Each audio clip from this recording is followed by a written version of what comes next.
Martin Popoff back again for another episode of the Contrarians. This is one of our alternate Contrarian shows. This is a little something we called Presents Contrary Singles Picks. So this is where, I've done a few of these. Marco's going to do some as well.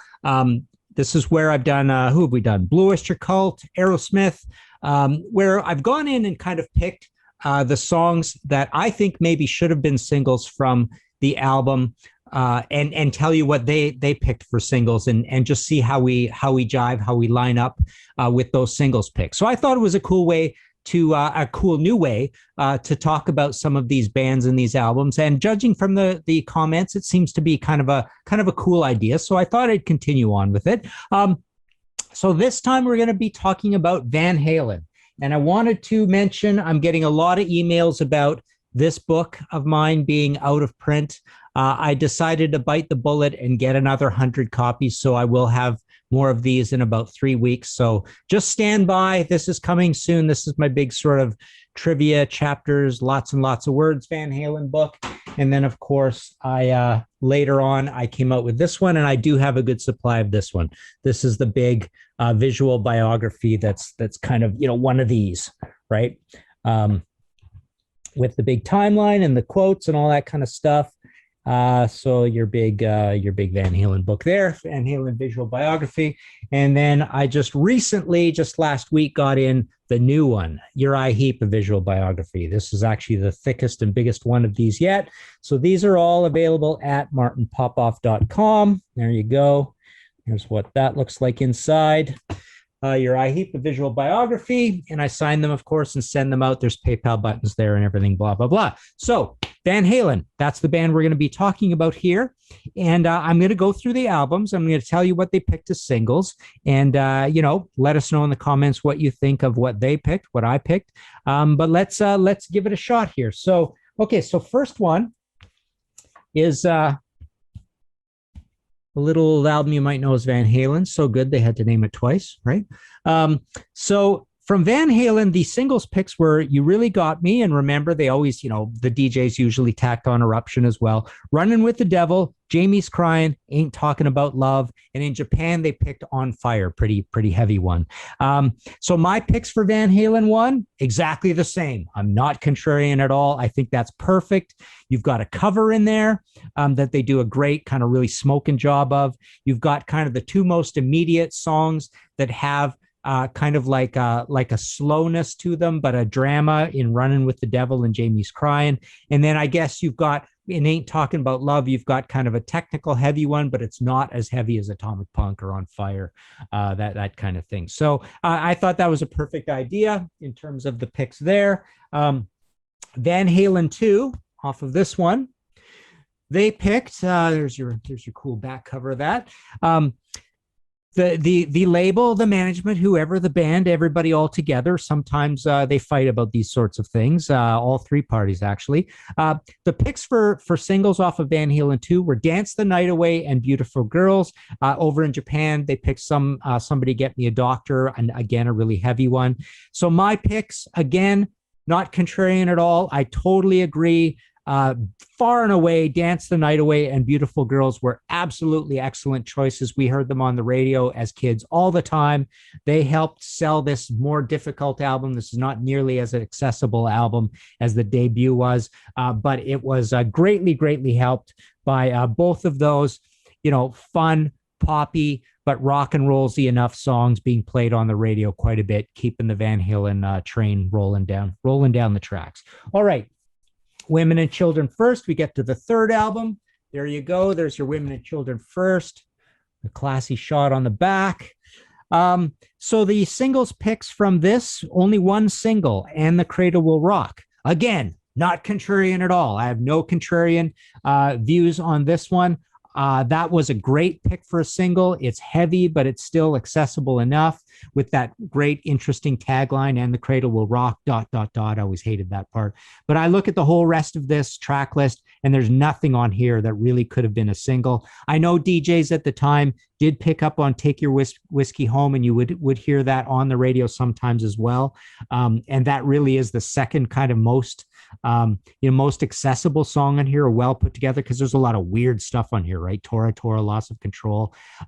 Everybody Wants Some, of course, was the other one that the DJs kind of picked up and ran with, and now it's kind of a classic rock staple as well. But yeah, the only single pick from that record was "And the Cradle Will Rock." All right, moving on to Fair Warning. So here you go. The single pick, the only single pick in the U.S. was "So This Is Love?" ? Europe had "Unchained" and "Mean Street." Netherlands added on "Hear About It Later," apparently. Now, my pick, I will diverge here. I don't think "So This Is Love" was a great single pick at all, and I guess that kind of proves to be right, because the song sunk like a rock. Nobody knows it. No one hears it. No one cares. The two singles picked in Europe, "Unchained" and "Mean Street," would absolutely be my singles picks. And again, the DJs just ran roughshod and picked whatever they wanted to play from this record. And you know as well as I do that "Mean Street" and "Unchained" are played all the time on classic rock radio. They're amazing. They often make the polls. I've done these polls myself in the back of that "Unchained" book as well. Both of those songs often are like 1 and 2 or 3 and 4 maximum as the greatest Van Halen songs of all time. Both of those songs always are super tops. So yeah, I think the label really screwed up on this one and by picking "So This Is Love." Should have been "Unchained" and "Mean Street." All right, moving on to Diver Down. There you go. Lovely album cover, right? And then those cool live shots on the back. So the label had picked "Oh Pretty Woman," "Dancing in the Street," and "Secrets." I diverge a little bit on this. I think "Oh Pretty Woman" is a great choice. This great send up of that Roy Orbison song, and obviously they did a video and it was on the radio all the time. I think this is a great version of "Dancing in the Street" as well, with that kind of bubbly repeating, Eddie guitar lick in there. So those are great choices. I really think they should have gone with little guitars off of this album. It's one of my favorite Van Halen songs. It's hands down my favorite song on this record. And it might have appeased, the band situation a little bit as well, with the legendary fighting about Eddie not happy that this album has a lot of covers on it, and it's not very long, and there's not a lot of originals, and frankly, the originals aren't great. But to have an original like little guitars, which is really cool, and quite hooky and enjoyable, and it's got some nice little rhythm things going on in it. I think that could have been a pretty big single off this album, and it would have gave them back some of their integrity from doing these covers and being kind of like a turning into a little bit of a novelty band, right, at this point. All right, so moving on, we get to 1984. So this one right here. And the singles picks for this were "Jump," "I'll Wait," "Panama," and "Hot for Teacher." Now, I have an interesting little idea to run past you on this one. Because that's half the album already, I think they should have kind of made a big sort of press brouhaha around this album in terms of releasing every single song from it as a single. I mean, it went diamond anyways. This is their second diamond album. So diamond in the States by RIAA certification is for 10 million units. So this went diamond, and the debut went diamond. So obviously it did rather well, and who knows if it could have done any better. But I really believe that, they could have gone with, I would say "Drop Dead Legs" would be the next most commercial song on here, and perfectly commercial. I think "Top Jimmy" is a perfectly commercial song as well. So that would have done fine. And then that only leaves "Girl Gone Bad" and "House of Pain." Now, "House of Pain" is an older song that they brought forward, and it's a little heavy and it's a little odd and weird. So I would leave that for the last single. But "Girl Gone Bad" is actually my favorite song on the whole album. It's an okay single pick, but it is 7th out of 8 for me. But I think that would have been kind of cool in the States to brag. It would give them bragging rights to say, we released every song off of this album as a single. That's how great it is. There you go. All right, 5150. Let's go to that one. So the picks off of this one were, here you go, 5150. The picks that the label went with here are Why Can't This Be Love? Question mark, Dreams, Love Walks In, and Best of Both Worlds. So you've got okay, so the middle two, Dreams and Love Walks In, are the sappy Sammy ballads, and they're kind of hurting the reputation, but they're doing well, and the album did well, and they're doing fine. So what do I know, right? I think far and away the best song on this album was the first single pick. Why Can't This Be Love is just a great, sophisticated, well put together, up tempo pop ballad. Very, very well executed, smart song, I think. So that far and away is the best single pick. But they did issue Best of Both Worlds, and I actually have a picture sleeve of that somewhere here, a 45 picture sleeve, and I hate that song. I really wish that song was not picked as a single. It's so casual, and the riff is bad, and it's got no lyrics, and it's just I think it's a terrible song. Obviously, it did okay. So again, what do I know? But that would be my only switcheroo, and I would switch in Summer Nights, because I think Summer Nights has got a really cool, sophisticated riff with that great, catchy, hooky chorus. So I'm actually kind of surprised that wasn't released as a single, and I'm also surprised that I really don't recall hearing it a lot on the radio either.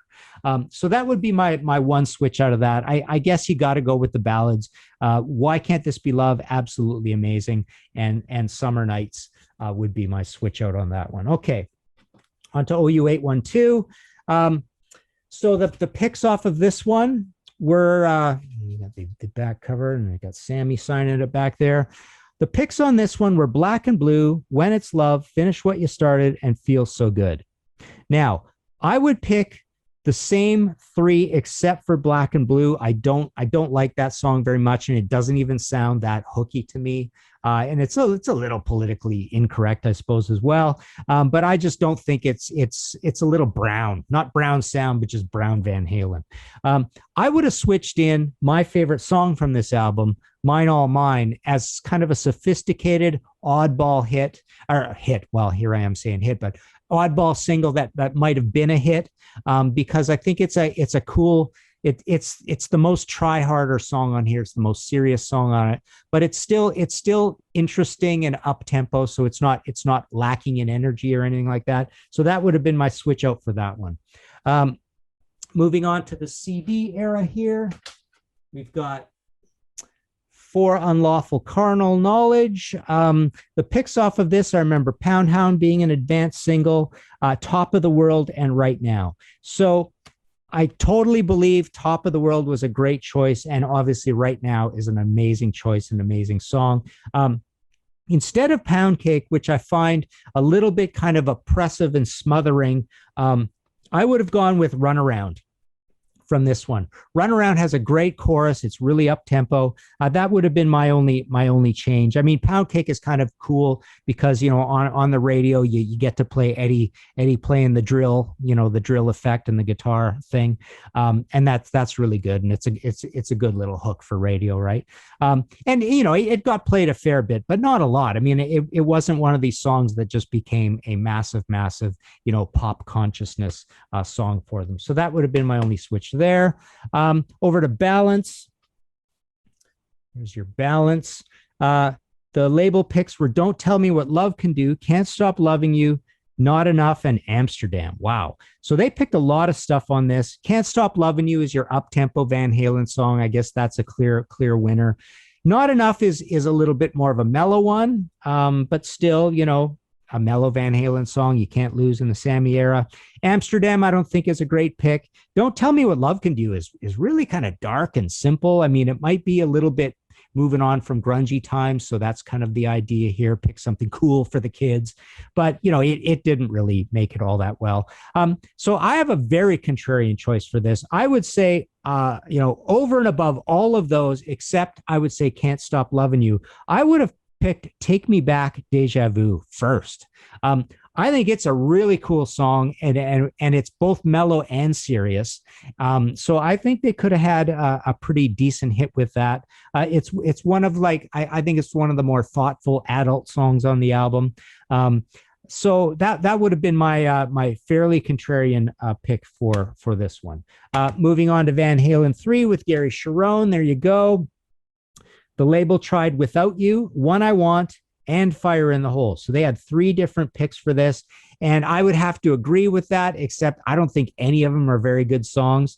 But they are probably the 3 most accessible songs that feel like songs that actually get going, and they got lyrics and a chorus and a verse and all that kind of stuff. So I guess I kind of agree on that, but maybe they shouldn't try any singles at all and save their money for something else, right? All right, then we get up to a different kind of truth. I hope I haven't forgotten anything. I famously forgot somehow. When I typed my thing up, I famously forgot Cultosaurus erectus when we did the Blue Oyster Cult one. So sorry about that. But I think I got the albums this time. I kind of double checked to make sure. So the last one is a different kind of truth. The absolutely rockin' heavy, unexpected return of David Lee Roth to the band with that strange album cover. Remember, there's a Commodores album with that uses that same train. So the picks off of this, there was an advanced single, Tattoo, and then She's the Woman. So those were the 2 single picks. And I'm not really all that on board with either of those. Tattoo, I thought, was an okay song. I know it was picked because it was one of the newer songs and not one of the, the old retread rehashes from the old days. It's okay. But I got to tell you, a lot of Van Halen fans complain about that song. They don't like that song at all. So that's one that a lot of people put down. So I think a lot of people would agree with me that maybe it's not the greatest single pick. She's the Woman is just not a great single pick at all. I don't get that one at all. So I'm going to be very contrarian here and give you 3 alternatives that I think would have been better. Blood and Fire, Out of Space, and Stay Frosty. So Stay Frosty is kind of your funny ice cream man all over again. Out of Space is just kind of an up-tempo one, but it's kind of simple enough. It's not stuffed with things like Chinatown, or there's another super heavy one in here. What is it? Chinatown, Bullethead, right? Bullethead and Chinatown are like too heavy.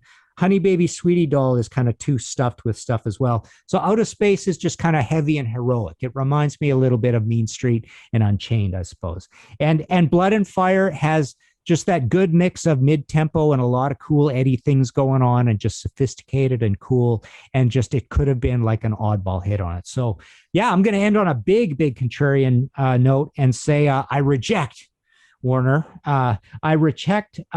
Is this Warner still? I got to check that. Interscope. Yeah, that's right. Yeah, sorry.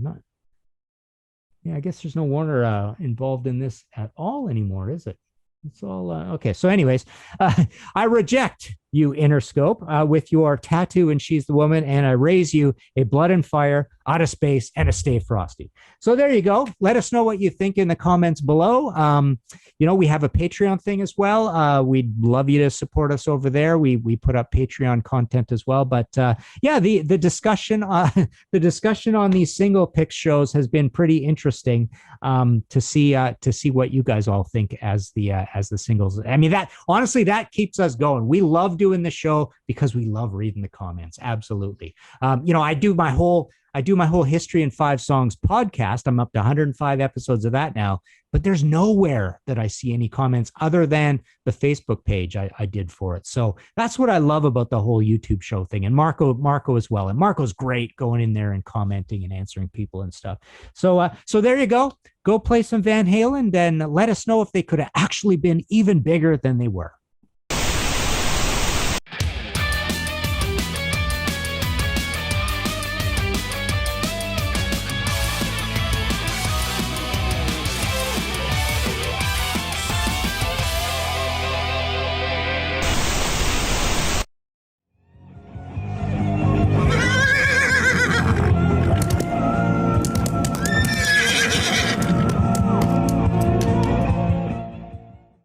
That's it, dude.